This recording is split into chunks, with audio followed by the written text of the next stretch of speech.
కార్యక్రమానికి ముఖ్య అతిథిగా విచ్చేసిన శ్రీ సిరివెన్నెల సీతారామ శాస్త్రి గారిని కవనత్రయం గురించి, బృందావని గురించి తమ అమూల్యమైన అభిప్రాయాన్ని తెలియజేయాల్సిందిగా అభ్యర్థిస్తున్నాం.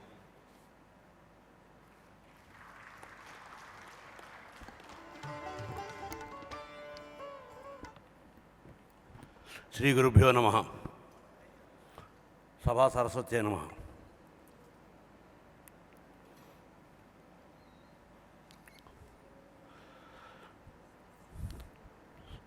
సూర్యుణ్ణి ఎన్ని విధాలు దర్శించవచ్చు అంటే ఆయన ఎన్ని కిరణాలు వెలువరిస్తాడో అన్ని విధాలు దర్శించవచ్చు.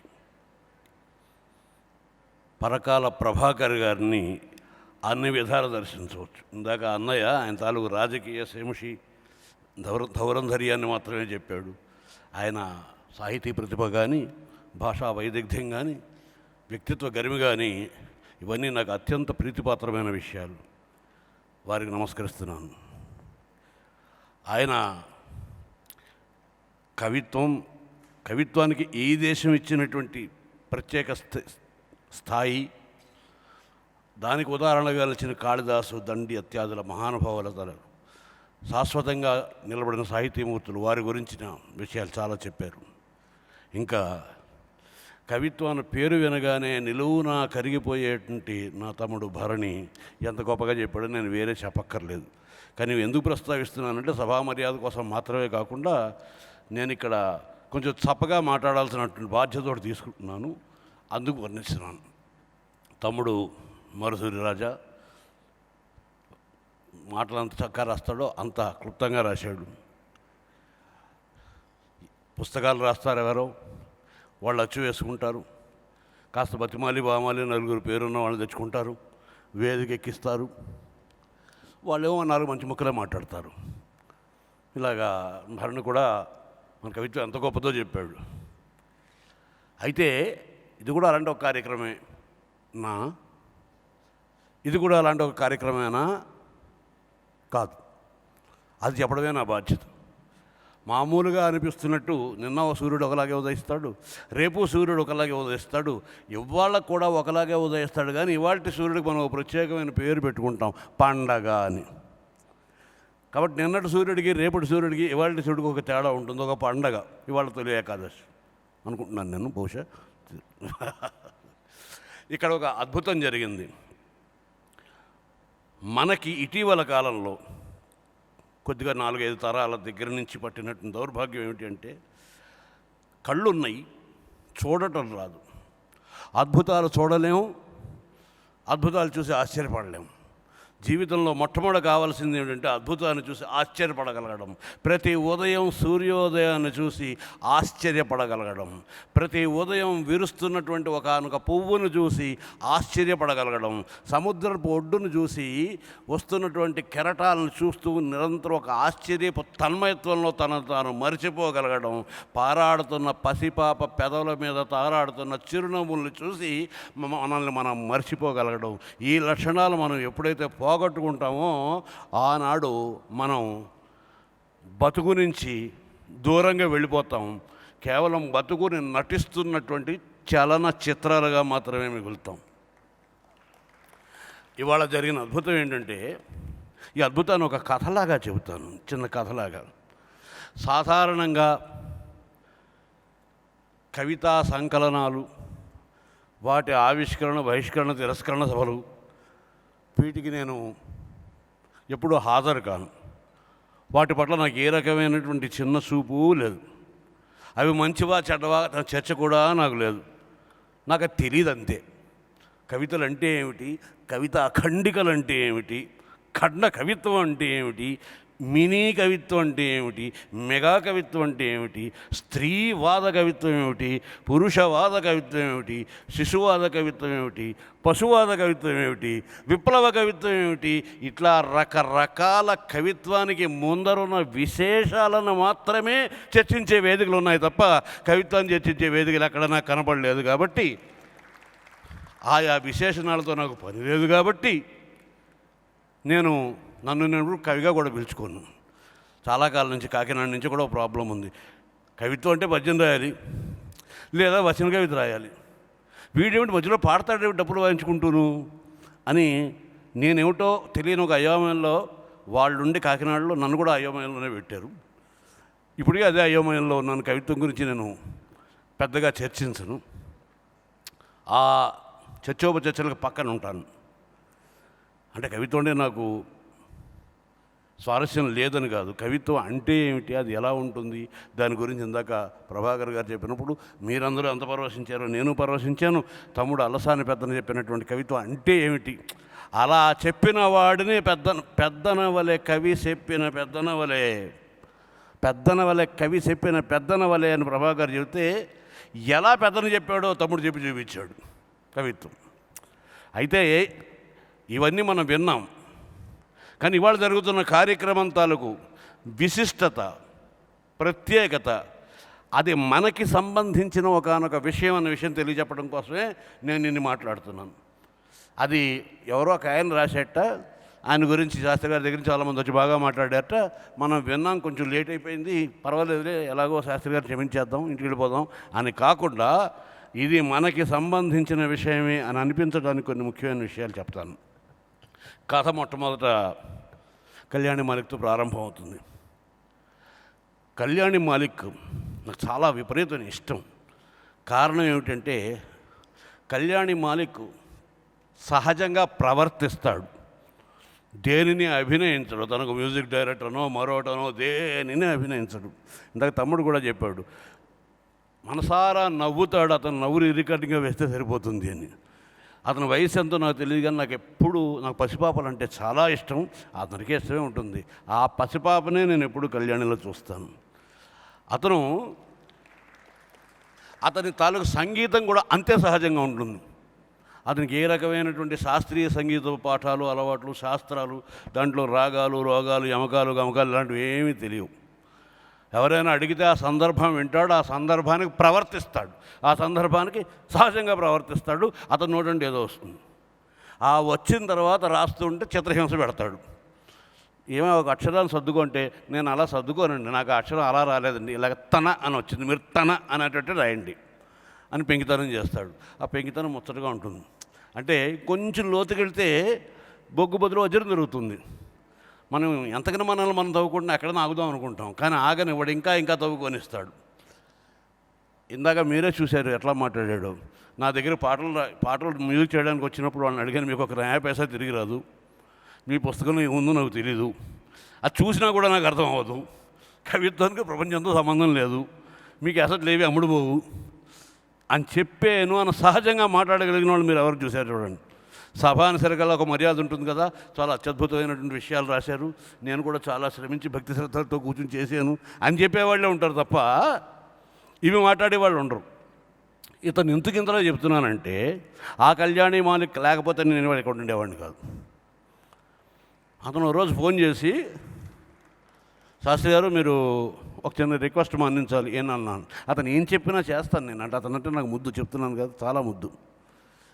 అన్నాను, నేను ఇలాగ ఒక క్యాసెట్ చేస్తున్నానండి, అతని మ్యూజిక్ అంటే చాలా ఇష్టం, మేమిద్దరం పనిచేసిన ప్రతి పాట కూడా అష్టాచమ్మ కదని ఒకటి కాదు, అన్నీ అత్యద్భుతమైనటువంటి పాటలు, అత్యద్భుతంగా ఉంటాయి, వేరే విషయం.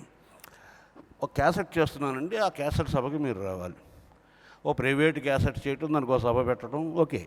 అప్పుడు ఈ కథ చెప్పాడు. వాళ్ళు ఎవరో ఇద్దరు అమాయకులు వచ్చారండి నా దగ్గరికి. ఒక కుర్రవాడు, ఆ కుర్రవాడిని చేయి పట్టుకుని నడిపించి ఒక తల్లి, వాళ్ళిద్దరూ వచ్చి, ఆవిడేమో ఇతగాడు మాట్లాడి మాటలు, ఇతగాడి పలవరింతలు, స్వాగతాలు, ప్రపంచానికి తెలియకుండా పోకూడదు, ఒంటరిగా ఉండకూడదు, అందులో అందరికీ తెలియాలి, దానికి ఎంత ఖర్చు అయినా పర్వాలేదు, అందుకు నేను పూనుకున్నాను, మా అబ్బాయి చిలక పలుకులు అందరూ వినాలి అని ఆవిడ పొందుతున్నటువంటి ఆవేశం, ఆరాటం, అక్కరా చూసి నాకు ఆశ్చర్యం వేసిందండి. అప్పుడు ఇలా చెప్పాను, ఎందుకమ్మా ఇవన్నీ ఇంత ఖర్చు పెట్టి ఇదంతా ఎందుకు చేయటం, దానివల్ల ఏం ప్రయోజనం అని. అబ్బే ఒక నయా పైసా వెనక్కి రాకపోయినా పర్వాలేదు, అయినా చేస్తాను అని ఆవిడ అన్నారండి. ఆవిడ పేరు ఉమాదేవి. సరే, ఈయన ఏదో కవిత్వాలు రాశాడు, కవిత్వానికి సంగీతానికి సంబంధం ఏమిటో నాకు తెలియదండి.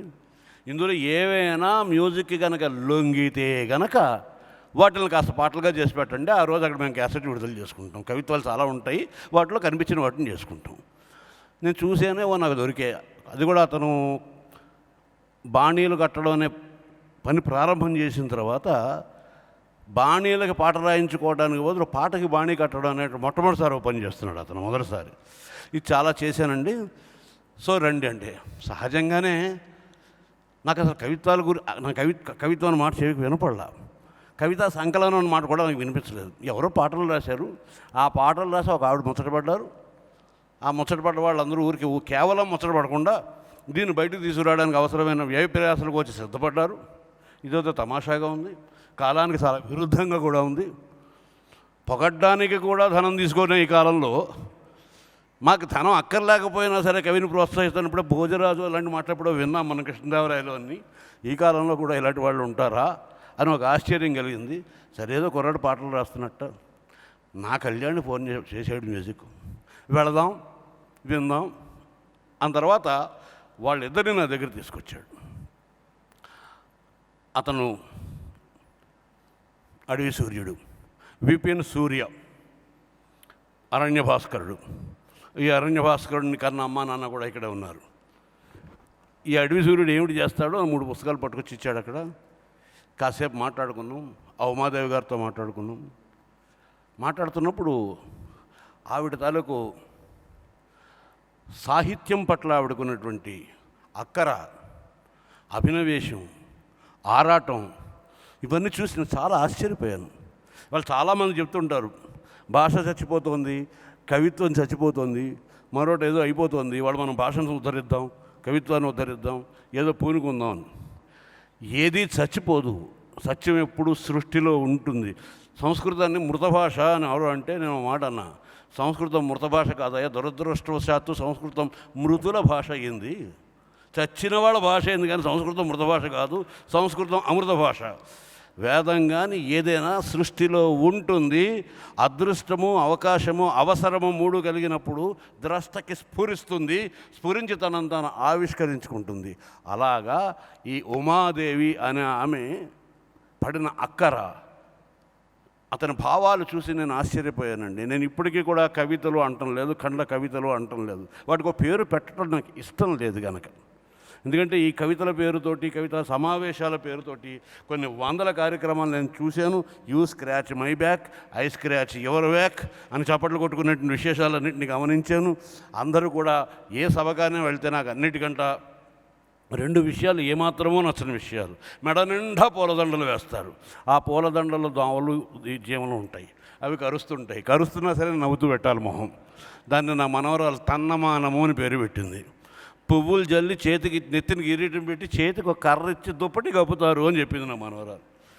అవి మోస్తూ ఉండాలి ఆ పూలదండల్ని. ఆ పూలదండలు ఒక బరువు అయితే అందరూ వచ్చి సార్ పుస్తకం వేసాను సార్ తీసుకోండి పంచిపెడుతుంటారు. ఈ పుస్తకాలన్నీ ఇన్ని అవుతాయి మోసుకెళ్ళి. అవి తీసుకెళ్ళి చదవాలనిపించదు, చదవాలనిపించిన ఆయన చదవాలని తీసుకెళ్ళి పక్కన పారేస్తాం. సో అచ్చు వేసి అనవసరంగా పారేయించుకోవటం, 5,000, 6,000, 10,000, 50,000 కూడా ఖర్చు పెట్టి పూలదండలు వేయడం, ఇట్లాంటి విచిత్ర విన్యాసాలన్నీ చూస్తున్న నాకు ఈ కవిత్వాల గురించి, వాటి గురించి పెద్దగా అభిరుచి లేకపోవడం, వాటి గురించి నాకు తెలియపోవడం. నాకు మోడర్న్ ఆర్ట్ తెలియపోయినంత మాత్రం పికాసో గొప్పవాడు కాకపోడు. పికాసో గొప్పవాడు అయ్యి ఉంటాడు అని అంగీకరించేస్తాను నేను. కానీ అది చాలా బాగుందని మాత్రం చూస్తూ పరవశించిపోలేను నేను. ఆ తలకిందులుగా ఉందో, కోణంలో ఉందో, పొరపాటు నిలబెట్టారో లేకపోతే నాకు తెలియదు కదా. నాకు తెలియదని అన్నం పెట్టగలను కానీ తెలిసినట్టు అభినయించలేను. ఇక్కడ నేను వచ్చింది కవిత్వాల కోసం కాదు, ఆమెను చూసి వచ్చాను. అప్పటికింకా పుస్తకం కూడా తిరగలే. ఆమెను చూసి ఏమిటి వాళ్ళిద్దరికి ఏ సంబంధం. ఆ తర్వాత చదివినప్పుడు ఆవిడ ఒక మాట అన్నారు. ఇతగాడి భావ గరిమని చూస్తుంటే, ఇతని తాను వ్యక్తపరుస్తున్నటువంటి విధానాన్ని గమనిస్తూ ఉంటే నాకు తెలుగు జాతి తాలూకు జవసత్వాల పట్ల, భాష తాలూకు ఉనికి పట్ల నమ్మకం కలగడంతో పాటు, నమ్మకం పెరగడంతో పాటు ఒక అద్భుతమైనటువంటి ఆనందాన్ని, ఒక అద్భుత దృశ్యాన్ని చూస్తున్న అనుభూతి నాకు కలిగింది. వయస్సు రీత్యా చిన్నవాడైన ఇతన్ని అమ్మలాగా ఆశీర్వదించనా, ఇంత అద్భుతమైన ఆనందాన్ని పొందిన నేను తల్లిలాగా దీవించనా అని, అమ్మలాగా ఆశీర్వదించనా, పసిపిల్లలాగా ఆనందించి నమస్కారం చేయనా అని ఆవిడ అన్నారు ఆ మాట. అప్పుడు నేను ఆ మాట విని ఆశ్చర్యపోయి అవి తిరగేశాం. అవి మొట్టమొదటి ఆ కవి అనుకున్న మాటలు ఏంటంటే, నేను చాలా కవిత్వాలు రాసి సాధారణంగా నా దగ్గరికి ఎవరిలో కూడా వస్తుంటారు, రాకపోవడం వచ్చాడు రెండు వింతలు మీకు చెప్తుంటాను. నాకు చాలా ఉత్తరాలు వస్తాయి కొత్తలో. నేను చాలా రాశానండి, మీకు ఇస్తాను, ఎక్కడైనా పెట్టుకోండి. నేను ఎక్కడ పెట్టుకుంటాను రా నాయన, నేను రాసినవే ఎవరికో ఇద్దామని చూస్తున్నాను, వాళ్ళేమైనా ఇస్తాను, 4 రూపాయలు ఏం తీసుకుందామని చూస్తున్నాను. నువ్వన్నీ పంపిస్తే అవి నేను అక్కడ పెట్టుకుంటాను. ఈ ఉత్తరాల్లో ఉండేవి. మరికొందరు వచ్చి, సార్ నేను ఇది ఎలా ఉందో చెప్పండి. ఇది ఎలా ఉందో చెప్పమని అడగడమే నువ్వు కవి కావు అనడానికి మొదటి అర్హత, లేదా నువ్వు కవి కాకూడదు, కవికి అనర్హత. ఎందుకనంటే నువ్వు నీ కోసం రాసుకోవట్లేదు, నీ కోసం పలవరించట్లేదు. మల్లెపువ్వు మన ముక్కుల దగ్గరికి వచ్చి నన్ను వాసన చూడవా అని అడగదు. కోయిల మన ఇంట్లో చెవిలో పోరు కట్టుకుని ఇల్లు కట్టుకుని కూ కూ కూ అని అల్లరి చేయదు. తను ఎక్కడో కనిపించకుండా ఏదో కూస్తుంటుంది. మనమే వెతుక్కుంటూ దాని కంట పడకుండా కూడా వెళతాం. ఎందుకంటే మనం కంటపడితే అది మానేస్తుంది. అందుకని వెళ్ళి దానికి పంచమంలో పాడిందని మనం పేరు పెడతాం. పంచమంలో పాడిందో చతశ్రుత ఋషభంలో పాడిందో దానికేం తెలుసు, అది హ్యాపీగా మౌనంగా కూసుకుంటుంది తన జోడు పెట్ట కోసం. మనం వింటున్నాం, వీణ ఆనందిస్తున్నాం. మల్లెపువ్వు విరుస్తోంది, కోమల చోట నుండి పరిమళాలను విరజిమ్ముతోంది. మనం ఏమాత్రం దగ్గరికి వెళ్ళి అది డిస్టర్బ్ చేసినా కొమ్మలు ఊగిపోతాయేమో అని దూరంగా నిలబడి ఆస్వాదిస్తాం. ఆ విధంగా అప్రయత్నంగా తనలోంచి తాను ఉబికి వచ్చినటువంటి ఒకానొక భావన, ఒకానొక స్వాగతం, ఒకానొక వ్యక్తీకరణ వస్తే దానిని మనం కవిత్వము అంటాం. కవిత్వం పాట రూపంలో ఉంటుందా, మాట రూపంలో ఉంటుందా, వ్యాసాల రూపంలో ఉంటుందా? ఇందాక చెప్పాను కదా, కవిత్వానికి ముందర విశేషణాలు పెట్టేము అంటే అర్థం విశేషణాల గురించి చర్చిస్తున్నాం అన్నమాట. భావకవిత్వము అంటే భావకవిత్వం అంటే ఒక విచిత్రమైన పేరును చర్చిస్తున్నాం, కవిత్వం గురించి చర్చించట్లేదు. అందుకనే పింగళ గారు సార్ రాశారు ఒక చోట, భావకవుల వల్ల ఏవో తెలియని పాటలు పాడుతూ తిరగాలో అని. అంటే ఆయన చిన్న వెటకారం కావచ్చు, లేకపోతే మామూలు సామాన్య ప్రజల్లో కవిత్వం పట్ల ఉన్నటువంటి భావన కూడా కావచ్చు. అయితే కవిత్వం మనిషి సొత్తు. పోతన పద్యాలు కవిత్వమా కాదా అని చర్చించుకోకుండానే మన ఇంట్లో ఇక్కడున్న అందరం కూడా మందార మకరంద మాధుర్యమునదేలు మధుపంబు ఓవునే మదనములకు అన్న పద్యం పాడుకునే ఉంటాం. ఇది కవిత్వమా కాదా? కవిత్వం అయితే ఎటువంటి కవిత్వం, దీని లోతెంత, వైశాల్యం ఎంత, ఎత్తెంత అని మనం కొలవడానికి ఎప్పుడు ప్రయత్నం చేయలేదు. ఆ కుర్రవాడు రాసుకున్నది, నేను ఇలా రాసుకుంటూ కొండంత పెరిగిన నా కాగితాల గుట్టను నెత్తిని పట్టుకుని బొంబాయిలో ఉద్యోగం చేయడానికి పోయాను. ఎవరికి వినిపించను, ఎవరూ వినర్లే అనుకున్నాను. అనుకున్న తర్వాత ఒక విషయానికి వచ్చాను. నేను ఎవ్వరూ వినక్కర్లేదు, నా ఏకాంతంలో నేను పలవిస్తాను, నా ఏకాంతంలో నేను పలవరిస్తాను, ఆవిడ వినక్కర్లేదు, వినకపోయినా నాకు అవసరం లేదు అని ఎప్పుడైతే అనుకున్నానో ఆ క్షణం నుంచి ఒక విచిత్రం జరిగింది. అంతకు మునుపు కన్నా ఎక్కువ రాయడం మొదలుపెట్టాను. ఇది ఎందుకు చెప్తున్నానంటే కవిత్వం పుట్టే చోటు అక్కడ, ఎవరి కోసమో మొదలు పెట్టదు. మీరు గంగోత్రిలోకి వెళ్ళినా, లేకపోతే నాసికాత్రయంభాగానికి వెళ్ళినా ఒక చుక్క కనిపిస్తుంది గోదావరి. నదీ మూలాలు, ఋషి మూలాలు వెతకండి అని ఆర్యులు చెబుతారు. అక్కడికి వెళ్ళి ఇంత మహాగోదావరి పుట్టిన చోటు ఎంత గొప్పగా ఉంటుందో అంటే వెతుక్కుంటేనే కానీ కనిపించనంత చిన్న పాయ ఉంటుంది. అది మహత్తరమైనటువంటి నదిగా అలా అనేక భూభాగాలను సరుపుతూ వెళ్తూ ఉంటుంది. తన కోసం తను పలవించటం మొదలుపెట్టినటువంటి ఈ భావన తాలూకు ప్రభావం ఎటువంటిది అంటే ఉమాదేవి అంటే సాక్షాత్తు ప్రకృతి, అమ్మవారు. ప్రకృతి పులకించింది ఒక్కసారి. ఈ పులకింతల వర్షంలో ప్రతి వారు నానాలి అని ఆవిడ అనుకున్నది. అతను తన భావాలను తాను పలవించుకుంటూ వెళ్ళిన తర్వాత ఆవిడ అతను చెప్పింది, ఇవి నలుగురికి పంచుని ఇలాంటివి. ఇక్కడ ఏకాంతం అని ఎందుకు చెప్తున్నానంటే, ఒక్కసారి జగమంత కుటుంబం పాట మీకు గుర్తు చేస్తున్నాను. జగమంత కుటుంబం నాది, ఏకాకి జీవనం నాది. అంటే ప్రపంచం అంతా కుటుంబం నాదే, కానీ వాళ్ళందరూ నన్ను వెలివేశారు, నేను ఒక్కడిని ఒంటరిగా దిక్కుమూలిపోయి ఉన్నానని అర్థం కాదు. ఆ ఒకటి అనేటువంటి పరిపూర్ణతలోనే ప్రపంచం అంతా ఉన్నది. నేను నా ఒక్కడిలోనే ప్రపంచం అంతటినీ చూసుకోగలిగినప్పుడు మాత్రమే నేను నన్ను కూడా చూసుకున్నవాడిని అవుతాను. ఇది దాని అర్థం. పూర్ణమదః పూర్ణమిదం పూర్ణాత్ పూర్ణముదచ్యతే పూర్ణస్య పూర్ణమాదాయ పూర్ణమేవావశిష్యతే. నా ఒక్కడిలోనూ నేను సమస్త ప్రపంచాన్ని చూసుకోగలిగినప్పుడే సమస్త ప్రపంచంలో నేనున్నట్టు, నన్ను నేను చూసుకున్నట్టు కూడా అవుతుంది. నేను ఎవరి కోసమో రాస్తున్నాను, ఎవరి మెప్పు కోసమో గొప్ప కోసమో, ఇదేదో బాగుంటుంది కవిత్వం అంట, 4 ముక్కలు అటు పెట్టి 4 ముక్కలు ఇటు పెట్టి కొత్తగా విచిత్రంగా మాట్లాడితే బాగుంటుందట అనేటువంటి ఒక ఫ్యాషన్ని వదులుకొని ఒక ప్యాషన్ తోటి తన ఏకాంతంలో తను పలవరించడం మొదలుపెట్టిన తర్వాత వచ్చిన భావాలు చాలా సహజంగా ఉన్నాయి. మనిషి అంత సహజంగా ఉన్నాయి. అంతకన్నా నేను ఇక్కడ వ్యాఖ్యానించబోట్లేదు, ఇప్పుడే జరిగినటువంటి ఆవిష్కరణ కాబట్టి మీరు విందురు. చాలా మనిషి అంత, అంటే మనిషి గురించి ఇందాక ప్రభాకర్ గారు చెప్పారు, తమ్ముడు కూడా చెప్పాడు. ఎలా జీవిస్తే మనం మనుషులు అవుతామో, కాకపోతే మనిషి అనే పేరు కలిగినటువంటి మరి ఇంకేదో అవుతామో మన అందరి హృదయాలకి తెలుసు. అతను ఒక మనిషికి ఉండడానికి వీలైనటువంటి అన్ని భావోద్విగ్నతల్ని కూడా వివిధ స్థాయిల్లో పలికించాడు.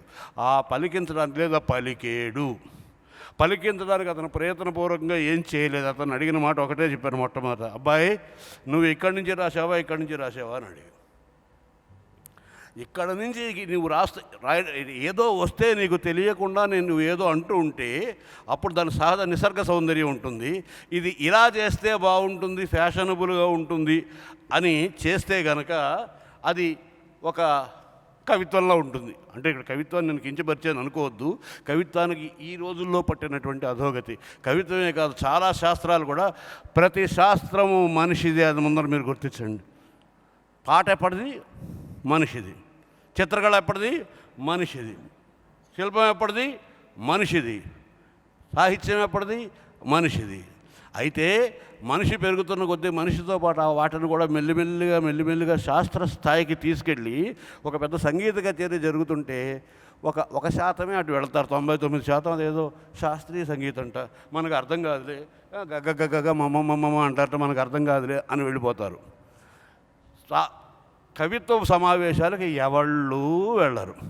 అదేదో కవిత్వ సమావేశం అంట కవులకు సంబంధించి, శ్రోతలు కవులే, వక్తలు కవులే, చదువర్లు కూడా కవులే. అంటే ఇది నాది కాదు అని మనిషి అనుకునేంత దూరం మనం ఈ మౌలికమైనటువంటి కళలన్నింటినీ పెంచేసాం. కళ మనిషి తాలూకు ప్రయాణంలో మానసికమైనటువంటి పరిణామ క్రమంలో ఉన్నతిని సూచించేది కళ. ఆ కళలన్నింటిలోకి అత్యుత్తమమైనటువంటి కళ సాహిత్యం. కావ్యేషు నాటకం రమ్యం నాటకాంతం హి సాహిత్యం సహితేన హితం సాహిత్యం. ఈ సాహిత్యం అనేది మనిషి ఎదుగుదల తాలూకు పరాకాష్ఠను సూచించే వస్తువు. అంటే అతని హృదయం పరిపూర్ణమైనటువంటి మానవీయతతో పరిప్లావితం అయినప్పుడు ఆ వచ్చే స్వాగతం పేరు కవిత్వం. అంత నిసర్గంగా అతను పలవించేడా లేదా అంటే ఇక్కడ నేను నిలబడి పలవించేడు అని చెప్తే ఇందాక భరణి చెప్పినట్టు అతిశయోక్తి అవుతుంది. కానీ ప్రయత్నం చేశాడు. సహజంగా అతను నోటంటూ వచ్చినటువంటి కొన్ని మాటలు రాసుకున్న తర్వాత మధ్యలో ఆగిపోతుంటే వాటిని పూర్తి చేయడం కోసం సడన్గా ఇక్కడికి వెళ్ళి మళ్ళీ రాస్తున్నాడు. నేనేం చెప్తున్నానంటే అవి వదిలేదగ్గవి కాదు, అవి వర్జించదగ్గవి కాదు. తప్పకుండా ఒకసారి చూడండి. ఒక చోట అతనే రాసుకున్నాడు. ఇందులో ఏ ఒక చోటైనా ఏ ఒక కవిత అయినా అది మీకు సంబంధించింది అయి ఉంటుంది. కవిత్వానికి కావలసినటువంటి లక్షణం అది, యూనివర్సాలిటీ. అది ఉమ్మగారు అతని మీద ప్రత్యేకమైనటువంటి మక్కువ పెంచుకునే పక్షపాతంతో ఇంత కార్యక్రమాన్ని ఏర్పాటు చేయలేదు. అది ఆవిడికి అందులో చాలా వాటిలో తను కనిపించింది, తనది కనిపించింది, తన కన్నీరు కనిపించింది, తన ఆనందం కనిపించింది, తన నవ్వు కనిపించింది, తన గుండె సబ్బడి వినిపించింది, తన నాడులలో ప్రవహిస్తున్న రక్త ప్రవాహపు ఉరవడి కనిపించింది. ఇన్ని కనిపించాయి కాబట్టి అయ్యో ఇది నాకు మాత్రం అందరికీ అందొద్దా అనే ఆరాటంతో చేసిన ప్రయత్నమే ఈ సభ. సో ఇవాళ కూడా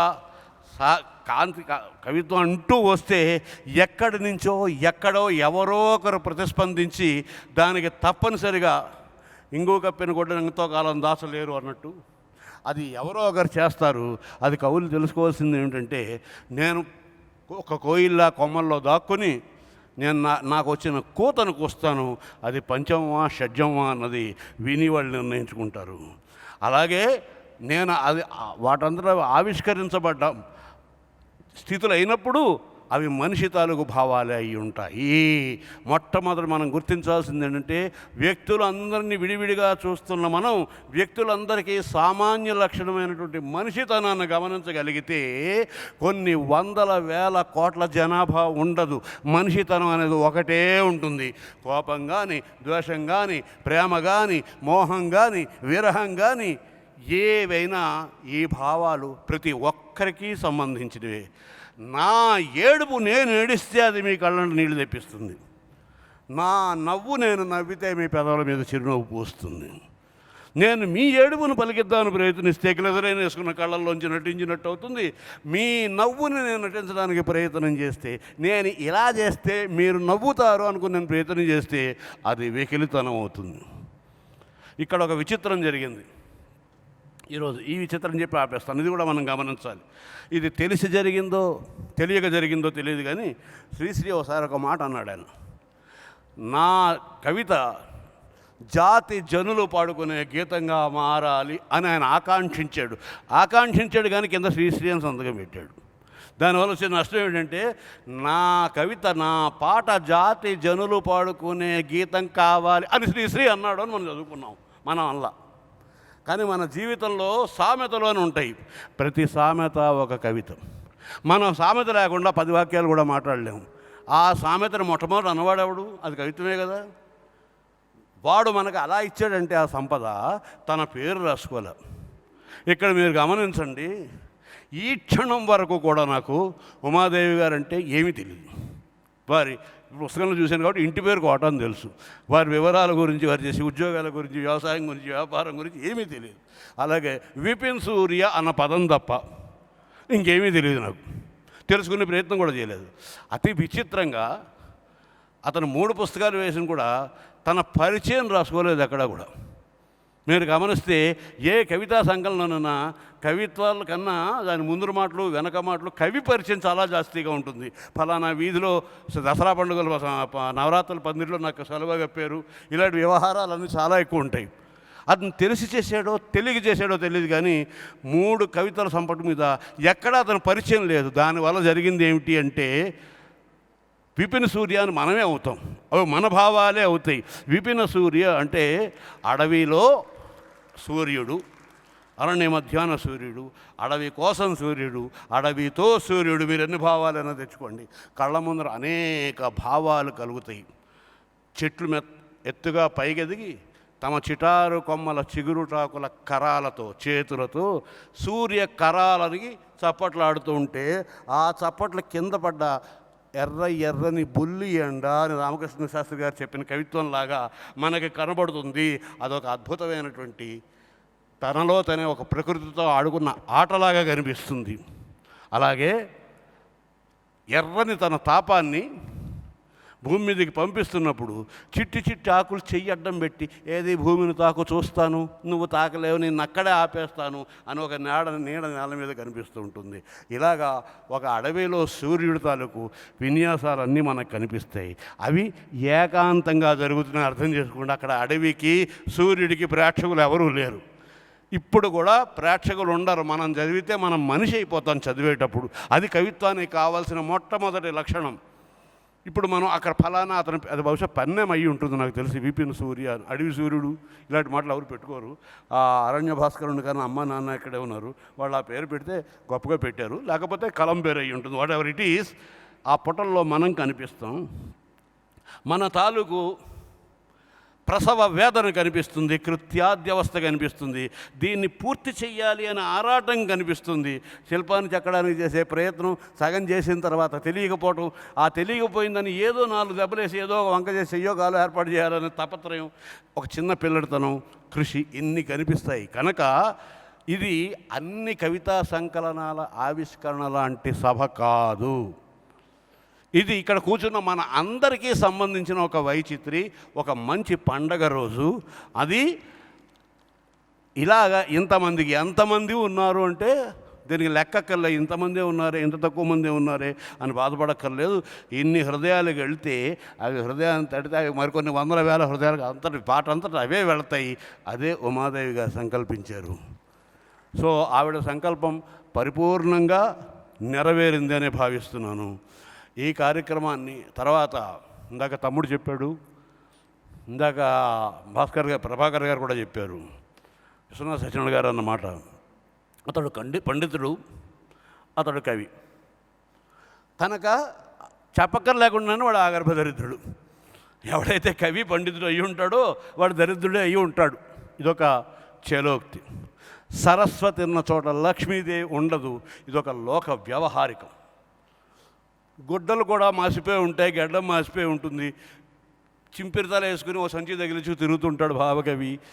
ఒక చాలా దరిద్రంలో అభావంలోనూ ఉంటాడు అని బొమ్మ కట్టి చూపించాడు భరణి. ఇవేవి నిజం కాదు. ఎందుకనంటే కవి అనేవాడు సూర్యుడైతే వాడు నిరంతరం రగులుతూ ఉంటాడు. తన గర్భంలో తన ఉనికిని మొత్తం ఒక జ్వాలగా మార్చేసుకుంటాడు, ఒక ఆవిరిగా మార్చేసుకుంటాడు. తనకు తాను ఏమీ మిగలడు. అణువణువు రగిలిపోతున్న ప్రతి క్షణాన్ని కిరణంగా కంటాడు. ప్రతి కిరణాన్ని ప్రపంచానికి చేస్తుంటాడు. ఆగర్భ దరిద్రుడా, అపారమైన శ్రీమంతుడా, అపారే కావ్య సంసారే కవిరేవ ప్రజాపతి. మనం మిగుల్చుకునేది ఏమిటి? తిన్నదా? ఇప్పుడు తింటే సాయంత్రానికి మళ్ళీ ఎక్కడికో పంపించేసి మళ్ళీ తినాల్సి వస్తుంది. ఈ గొట్టంలో పైనుంచి ఏవో పడేసి, కింద నుంచి ఏవో పారేసి ఇలా తిరుగుతూ ఉంటాం. మనం మిగుల్చుకునేమిటి? అపారే కావ్య సంసారే కవిరేవ ప్రజాపతి. నేను బ్రహ్మదేవుణ్ణి విరచించి తిని, విపించినవి వినిపించి తిని.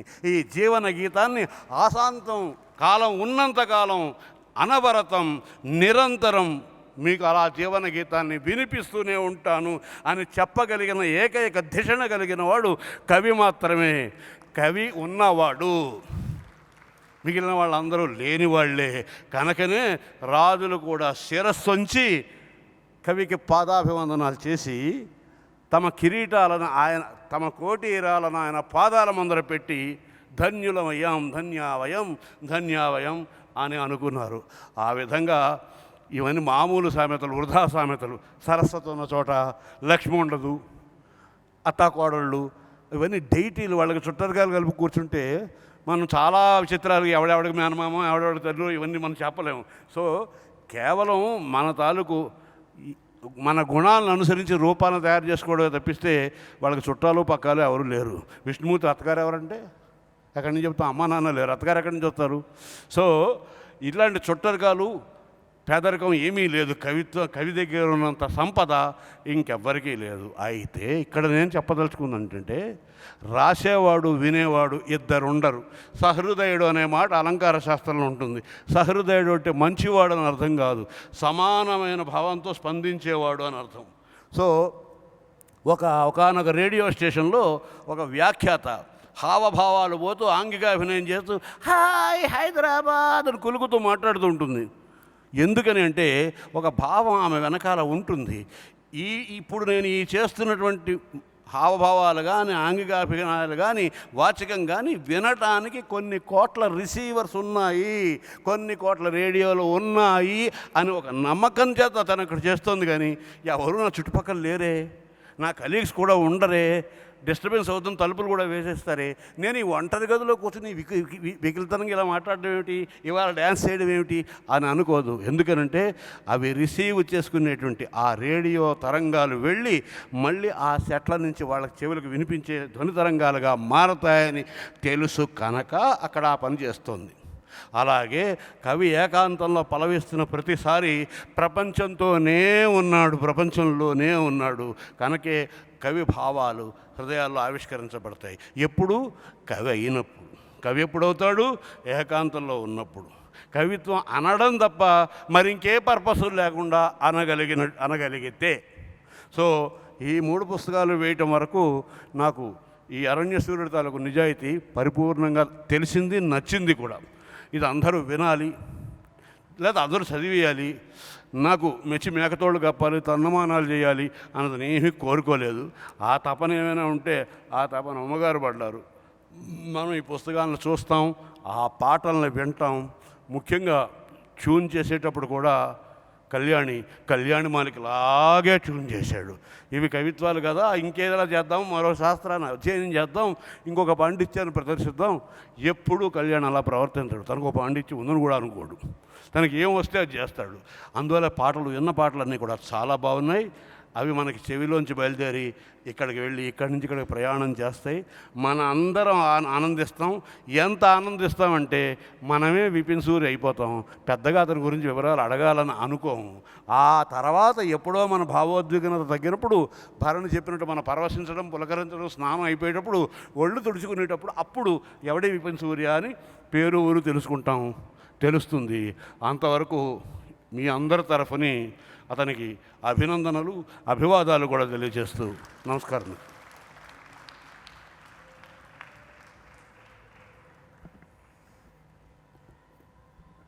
వెన్నెల వర్షం లాంటి శ్రీ సిరివెన్నెల వారి పదాల వానలో తడిశాం. కవి హృదయం, కవి హృదయం, కవి హృదయం, కన్నులు రెండే కాని కవి హృదయం, భావాలుండే బాణి కవి హృదయం, చట్టపట్టాల కవి హృదయం, చుట్టూ చుట్టాలే కవి హృదయం, బంధం అనుబంధం కవి హృదయం, అందం ఆనందం కవి హృదయం, ఉద్యమమే కవి హృదయం, విప్లవమే కవి హృదయం, ఉత్సాహం కవి హృదయం, న్యాయానికిది నిలయం, కవి హృదయం, కవి హృదయం, కవి హృదయం, కదిలింది కదిలిస్తూ ప్రతి హృదయం, వెలిగిస్తూ నవోదయం, వెలిసింది కవి హృదయం, ప్రశ్నించే కవి హృదయం, పలికించే కవి హృదయం, స్పందించే కవి హృదయం, సంధించే సమాధానం, కవి హృదయం, కవి హృదయం, కవి హృదయం. ఆ కవి హృదయాన్నే ఇప్పుడు విందాం. విపిన్ సూర్య. అందరికీ నమస్కారం. మా అమ్మ నాన్న ఇక్కడ ఉన్నారు. వాళ్ళ వల్ల నేను మీ ముందున్నాను. ఆ తర్వాత సిరివెన్నెల గారు ఉన్నారు. ఆయన పాటలు వింటూనే నేను రాయడం నేర్చుకున్నాను. పరకాల ప్రభాకర్ గారితో 10 సంవత్సరాలుగా పరిచయం ఉంది. ఆయన దగ్గర చాలా నేర్చుకున్నాను. భరణి గారిని చూస్తూనే పెరిగాను. మరుదూరి రాజా గారి మాటలు వింటూనే ఇక్కడ దాకా వచ్చాను. కవితలు రాయడం చాలామందికి నేను రాస్తా అని కూడా తెలీదు. తెలిసిన వాళ్ళకి నేను బాగా రాస్తా అని వాళ్ళు నాకు చెప్పడం మాత్రమే నాకు తెలుసు. అయితే అవి పుస్తకాలుగా ప్రచురించగలిగినంత అర్హత వాటికి ఉందా లేదా అనే ప్రశ్న నేను ఎప్పుడు వేసుకోలేదు. ఎందుకంటే నేను రాస్తూ వెళ్ళిపోయాను. నేను ఎందుకు రాస్తున్నానో, ఇవి దేనికి పనికొస్తాయో నిజంగా నాకు అప్పుడు తెలీదు. నేను రాస్తూ నా ఎవరి నోట్లో ఉండేవి, ఎక్కువ నా బ్లాగ్లో ఉండేవి. ఆ బ్లాగ్ కూడా అర్ధరాత్రి 3 రాసి అందులో సగం తప్పులతో నేను పోస్ట్ చేసిన కవితలే ఉంటాయి. ఇప్పుడు అది నేను మళ్ళీ కరెక్ట్ చేయడానికి ట్రై చేస్తున్నాను. బట్ నా ప్రొఫెషనల్ లైఫ్ అది చాలా డిఫరెంట్. నేను రాసే నా కవితలకి, నా భాషకి బహుశా నా ప్రొఫెషనల్ లైఫ్కి పెద్దగా కనెక్షన్ లేదు. కానీ భాష పట్ల ప్రేమ. 10వ తరగతి తర్వాత నేను ఎప్పుడు తెలుగు కాలేజ్లో కానీ స్కూల్లో చదువుకోలేదు. 10th వరకు నేను తెలుగు నా ఫస్ట్ లాంగ్వేజ్. నాకు అంత తెలుగే వచ్చని నేను అనుకుంటూ ఉంటాను. ఆ భాషతో రాసినవే ఈ కవితలు. నాకు తెలిసి అర్థం కాకపోవడానికి ఏం ఉండదు అందులో. సో అందరికీ అర్థమయ్యే భాషలోనే రాశానని అనుకుంటున్నాను. సో ఇలా రాస్తూ రాయడం వరకు ఓకే, కానీ ఎందుకు రాస్తున్నానో నిజంగా తెలిసేది కాదు. నేను బాంబే వెళ్ళిన తర్వాత ఈ విషయంలో చాలా తీవ్రంగా ఈ విషయం గురించి ఆలోచించేవాడిని.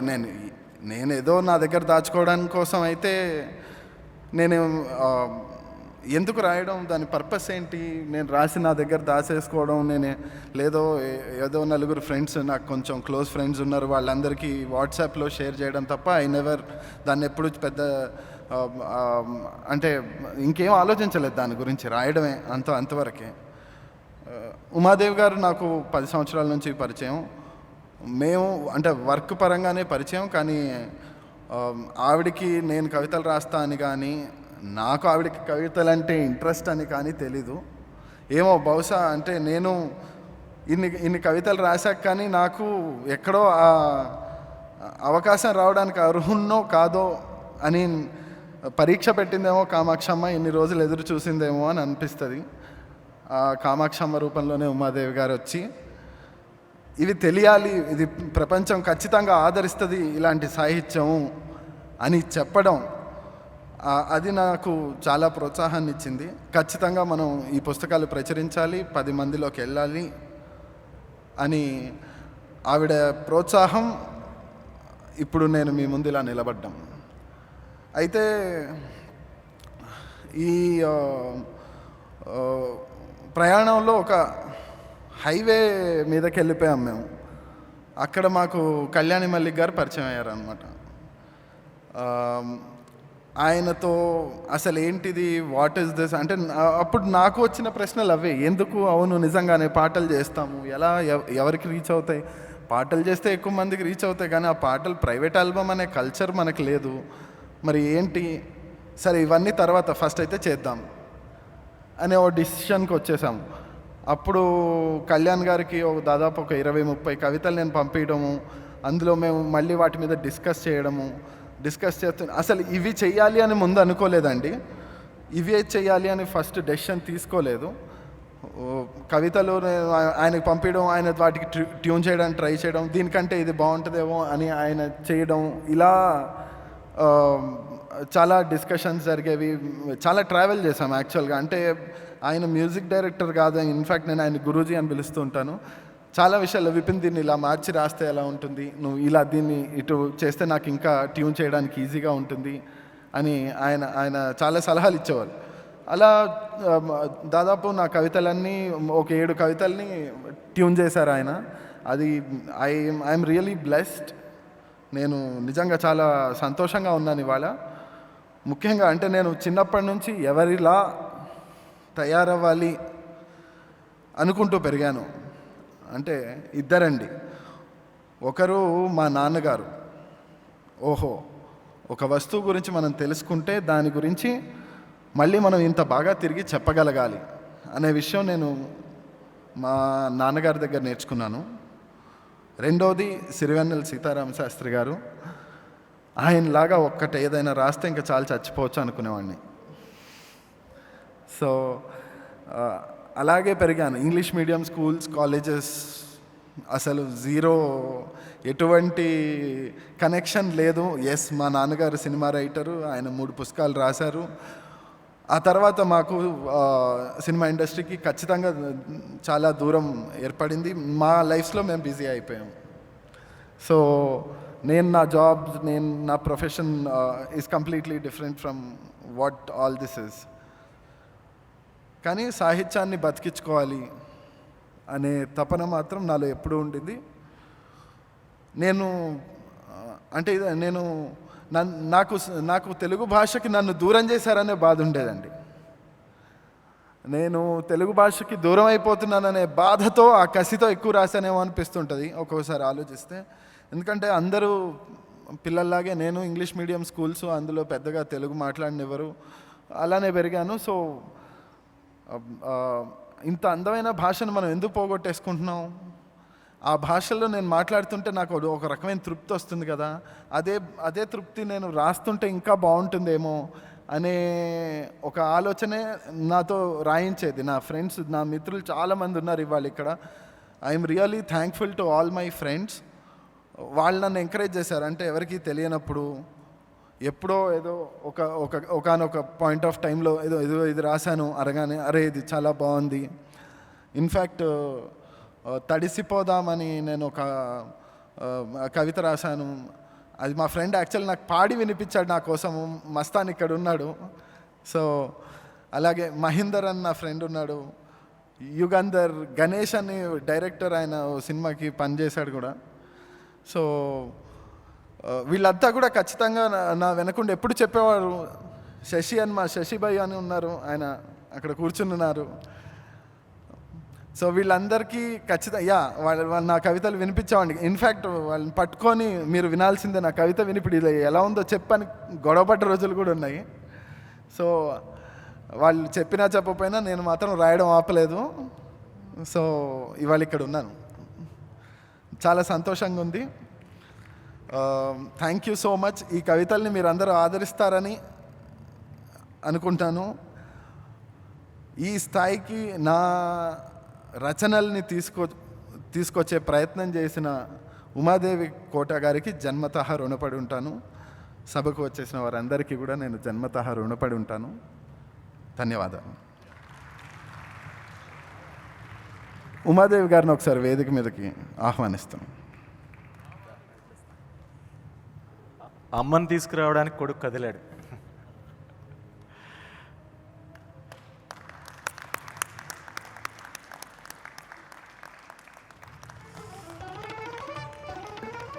అలాగే ఈ ఆల్బంలో పాడిన గాయని గాయకులందరినీ కూడా వేదిక మీదకి రావాల్సిందిగా కోరుతున్నాం. వేదిక మీద కూర్చున్న అందరి పెద్దలకి నా నమస్కారం. పేరు పేరున దయచేసి వేరు వేరే పేర్లు చెప్పలేదు అనుకోకండి. విపిన్ని ఆదరించి ఆశీర్వదించడానికి వచ్చిన మీ అందరికీ నా నమస్కారం. ఎస్, ఇలాంటి కవులు ఈయనొక్కడే కాదు, చాలామంది ఉన్నారు, చాలా చోట్ల ఉన్నారు. ఏది బయటికి రావట్లేదే, ఎవరు బయటికి తీసుకురావట్లేదని బాధపడుతూ ఎక్కడో మూలను కూర్చొని వాళ్ళంతటి వాళ్ళ చీకట్లో రాసుకునే వాళ్ళు కూడా ఉన్నారు.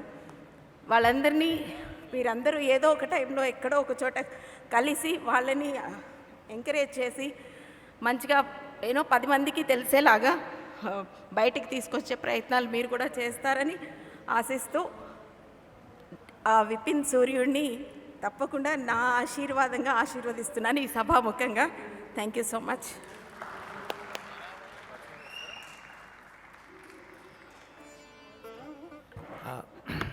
థ్యాంక్ యూ సో మచ్ అండి ఇప్పుడు దాకా ఉన్నందుకు. అండ్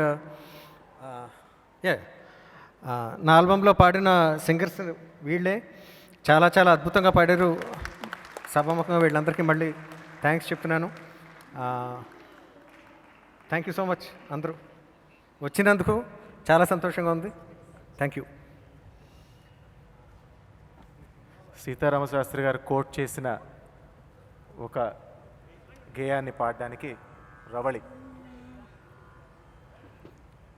పోతన పద్యం ఇందాక సిరివెన్నెల సీతారామశాస్త్రి గారు కోట్ చేశారు, అది పాడదామని అనిపించింది. ఈ ఆపర్చునిటీ ఇచ్చినందుకు ఉమాదేవి గారికి, కళ్యాణి మాలిక్ గారికి అండ్ విపిన్ సూర్య గారికి థ్యాంక్ యూ సో మచ్.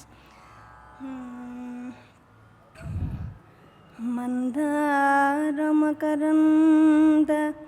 మాధుర్యమునదేలు మధుపంబు బోవునే మదనములకు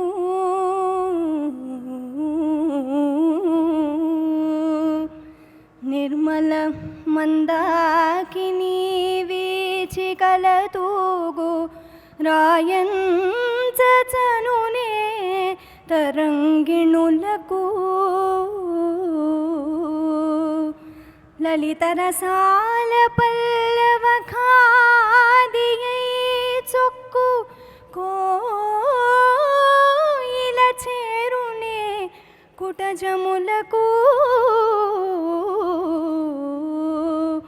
పూర్ణేందు చంద్రికా స్ఫురిత చకోర కమరుగునే సాంధ్రనిహారములకు అంబుజోదర దివ్య పాదారవింద చింతనామృత పాన విశేష మత్త చిత్తమేరీతి ఇతరంబు చేరనేర్చు వినుత గుణశీల మాటలు వేయునేలా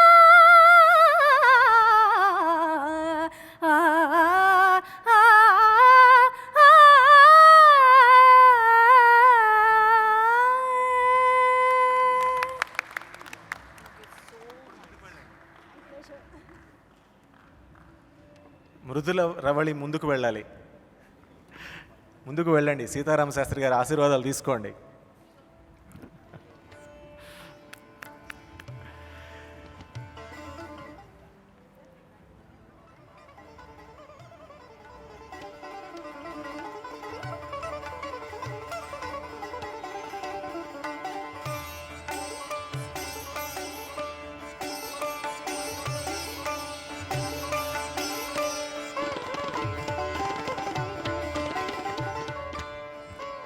విపిన్ సూర్య, ఉమాదేవి గారి ఆహ్వానాన్ని మన్నించి వచ్చిన పెద్దలందరికీ, వేదికను అలంకరించిన పెద్దలందరికీ కూడా మాటల్లో చెప్పలేము మా ధన్యవాదాల్ని, కానీ చెప్తున్నాం.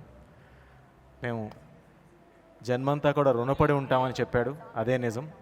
అలాగే ఆహుతులందరూ కూడా మీ అందరికీ కూడా ధన్యవాదాలు. మీడియా మిత్రులకు కూడా ధన్యవాదాలు.